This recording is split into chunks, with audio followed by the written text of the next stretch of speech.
I'm Lila of Nevillution, and today I'll be giving commentary on Neville Goddard's 1969 lecture, The Game of Life.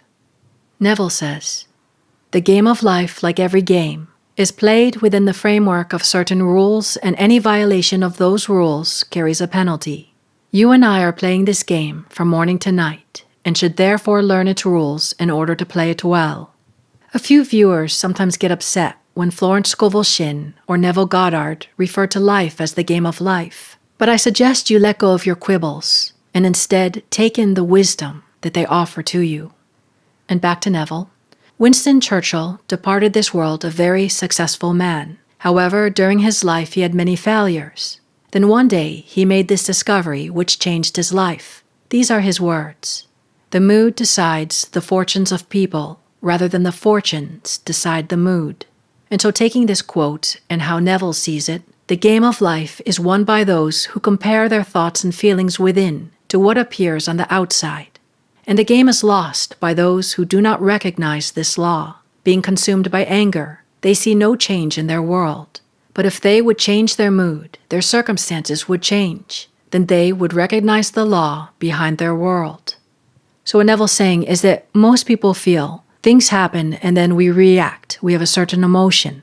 People don't see the link that maybe our feelings that we entertain, especially intensely, and we repeatedly come back to, that these things give birth to the experiences we have in our life or perpetuate certain things. So the first thing in waking up and becoming master of your fate is to start to be aware of the different emotions you're entertaining throughout the day. And as I've repeatedly said, this also includes the type of gossip you entertain, what kind of news you're watching all day long. There's nothing wrong with catching the highlight of news, but if you notice, news has a tendency to just go over the same thing over and over, the horrors. For some reason, just like a lot of crazy and dramatic movies, people are really entertained by thrills. But then when people have enough suffering in their life and they don't know where it's coming from, they start to come into teachings like this, and now you have a chance to make that connection. Once you stumble upon this type of mystical wisdom, it will keep coming back into your life until you get it, whether this wake dream or the next. But as I say, why not this wake dream? And Neville talked about how when he was living in New York City, there were certain people that they wouldn't change their mood. If they bumped into you, they would just go on and on about all their woes. So when he would see them coming, he would cross the street. So he tells you, do you want to predict the future? Then apply this law. Apply this law, and you can predict the future. Feel a new mood rise within you. Sustain it, and soon you will meet people who embody this new state. So with what Neville's teaching here, it's really important each day that we look at this as just like a skill, and we take time, especially when the mind is most impressionable, before sleep and or when waking up, or sometimes after a good meal, or maybe when you're out and about walking in nature, whatever it is. One thing I found that was kind of interesting is when I did an experiment, and I took a watch that went off at certain times throughout the day. And when that watch went off, I took note. What am I thinking and feeling? What am I giving my attention to? And you can do this several times a day, over several days or several weeks and so forth, and kind of write down and take note. This is how you take back your attention, how you be careful what you let into the garden of your mind that's going to show up in the future if you keep sustaining these types of thoughts and feelings or giving your attention to certain people, places, and things. Even in Neville's times, I remember stories where he said people just didn't want to give up complaining about someone else. And this habit can be very seductive. But when you suffer enough and you keep reading these words time and time again, eventually it's going to sink in. We're all destined to finally wake up and to hatch out a more wondrous world, and lucidly dream this world, in it yet beyond it. And the interesting thing is Neville even talked about how even inanimate objects are under the sway of these affinities. Neville says, "In a certain mood, I have gone to my library and removed a book I have not touched in years, and when I casually open it, I find confirmation of my mood. A table, though remaining the same, will be seen differently based upon your momentary mood, for everything affects it. It is your mood which decides your fortune, not your fortune that decides your mood. People feeling poor attract poverty, not knowing that if they felt rich, they would attract wealth." Now I know these words seem so simple. If it was so easy, everybody would have what they wanted, and Neville Goddard or other manifesting law of attraction forums would be filled non-stop with success stories. And although there are plenty of success stories out there, Many will find many people struggling with these laws, or overthinking it and trying to bring a zillion other things and techniques and shoulds and whatevers. But anyways, this is a reminder. Bring it back to yourself. Let these words penetrate and bring them into your own practice each day and see for yourself all that Neville's teaching. And back to Neville. Neville says, now in order to play the game of life, Neville says you got to know what you want. What is it you want to change? When you know what it is, you must assume the feeling that you have it. Although the reason and senses will deny its existence, persistence will cause your assumption to harden into fact and objectify itself upon your screen of space. Play the game this way. You may think it doesn't work, but that's because you have not tried it. You may believe the idea is stupid, but I tell you, the mood decides your fortune. Believe me, for I have proved this principle over and over again in my life. And he talked about Winston Churchill, and how, despite all the horrors and bombings of London, Churchill sustained the mood of victory, and even in the darkest days, he would not waver. Knowing the mood would externalize itself around the world, he sustained the mood, while his opponents, not knowing the law, put their trust in armies and machinery of war. And Neville shared another example of a lady who was in her mid-60s, and when she started to put Neville's teachings into practice, she had nothing. So every day when she would soak in the bathtub, prior to going to her $75 a week job, many of you may remember this story, but she would simply say to herself, something wonderful is happening to me now. Something wonderful is happening to me now. She kept playing upon this mood, toying with the feeling that something wonderful was happening, and that week she received her first breakthrough. For 30 years she had attended the opera, concerts, and Broadway shows with an intimate friend. Every night they dined in some fabulous restaurant, but he told her many times he would not give her any money. But he suddenly had a change of heart and signed over to her a $100,000 trust fund to be spent immediately as she desired. And she continued to apply this law to a greater degree. And he set up another trust fund for $100,000. Back then that was a lot of money, because this is a lady whose rent was only $165, plus she was getting Social Security. And now she had more money than she knew what to do with. And yet she wants more. Neville says, the law has its positive as well as its negative side.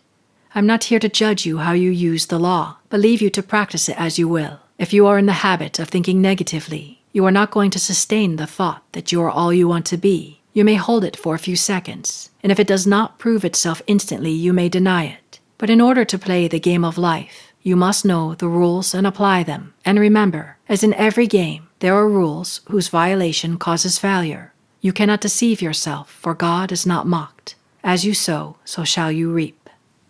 And going on with what Neville's saying here, I think that's part of the problem with a lot of people, why some people sometimes don't get the things they want.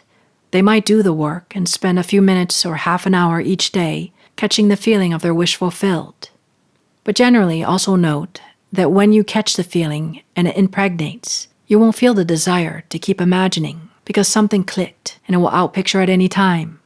But until that moment happens, continue to practice, as Neville said, to toy with catching the feeling.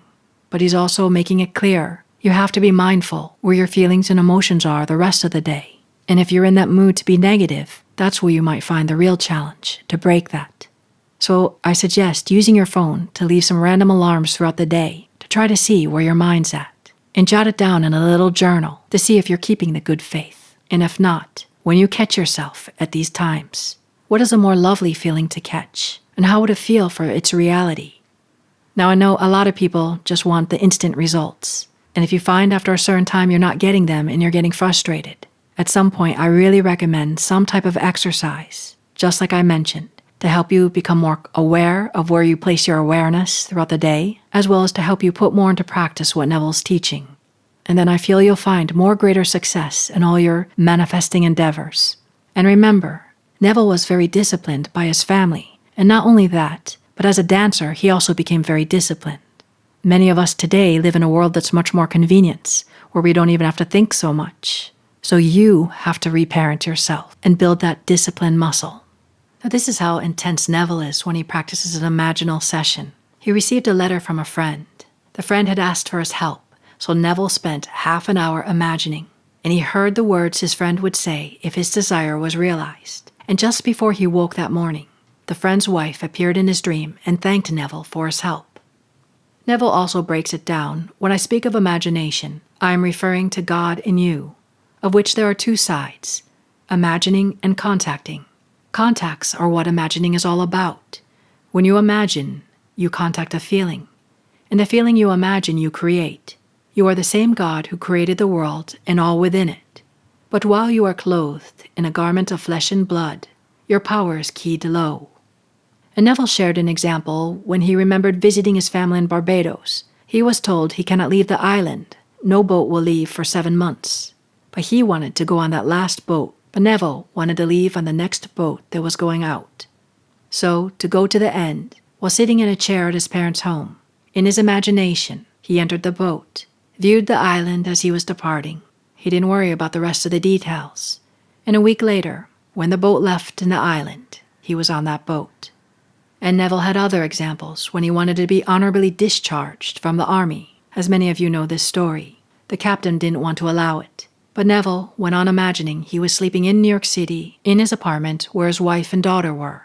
And after Neville imagined, the captain had a change of heart, and Neville was back home in New York City with his wife and daughter. So with what Neville is saying here, no matter what you have going on in your life, no matter how impossible it might seem, go to imagination.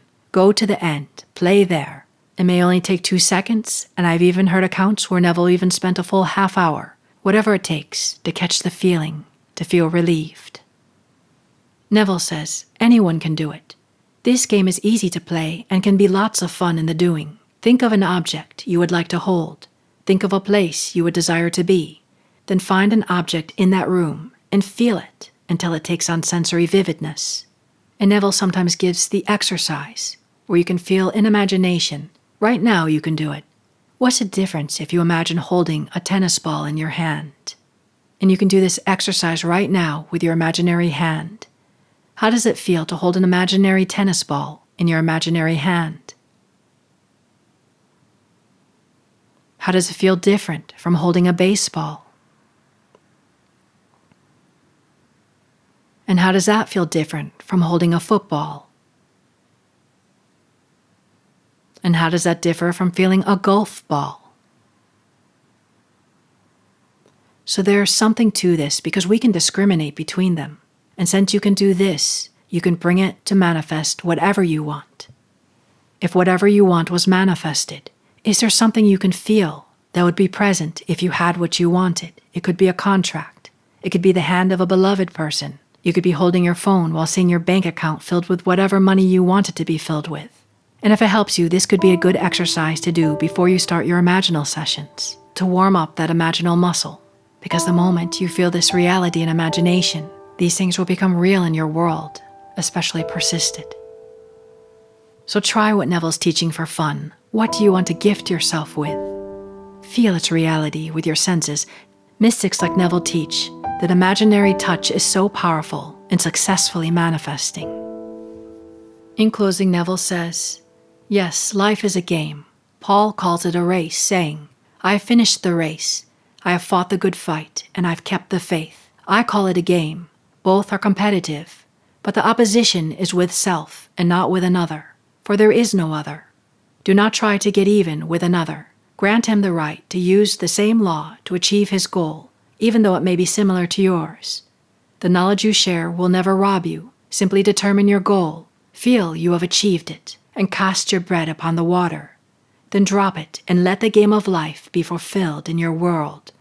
And when Neville says there is no other, it is because he teaches that all is imagination. Just like many people who went to bed last night or whenever they slept and they had a dream, those who remember, and the world was so real, just like what you call reality. But they woke up and that night dream dissolved back into them. All was imagination.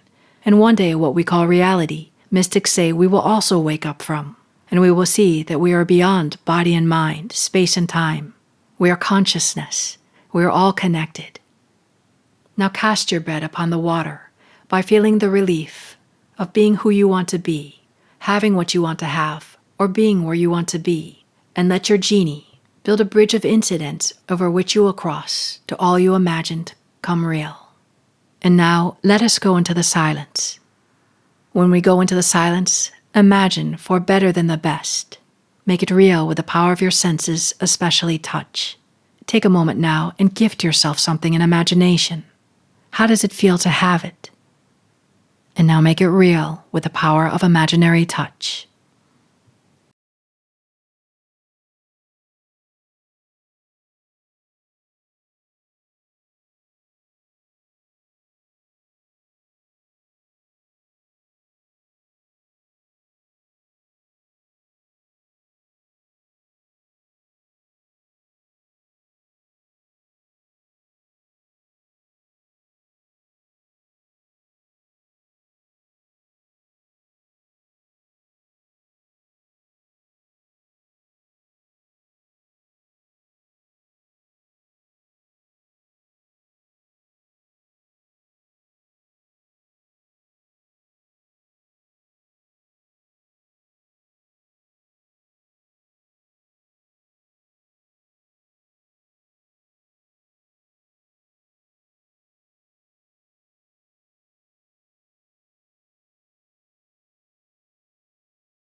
Good.